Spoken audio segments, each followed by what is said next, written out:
Насочвал се вече май. Тъмната вечер се приближавала към земята, а най-благодатна, най-отрадна и най-приспиваща тишина се разтвувала на небето и земята. Последните лъчи на възходящото слънце догаряли на запад и още ярко освещали възточната страна. Върховете на планините, върховете на горите, керамидените покриви на ония къща, които са изградени по полите на планината, били покрити с огнени пелени, а облаците, които се показвали на небето, горели като ад. Там, в доловете, над ливадите и над блатистите места, се хванала да се спуща прозрачна мъгла. Цели стада крави, биволи, овце и кози се връщали вече от полето, мълчали, блеяли по дворовете и очаквали кърмило.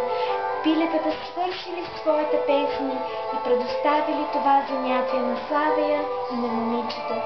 Славият в някоя си градинка на сливата започнал да чурлика своята песен с затворени очи, а момичето пяло на хоро и викало весело с кърпата си, че своите другарки му заповядат да скачат.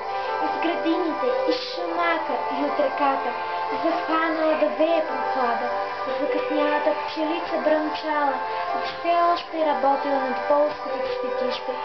Сърченият гущер бързал и кършил се към своята дупчица, като крехко момиченце, което бяга от майка си и приготвил се да си почине на своето леговище.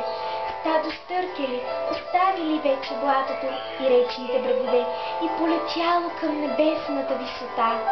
Гласът на белоглавия орел дохождал до човешките уши и причинявал тъга, а керкенезите се вили над дворовете и със своя жеден и гръблив поглед следили след кокошките, които с коткодякане повели своите пиленца и скрили се в ковчега.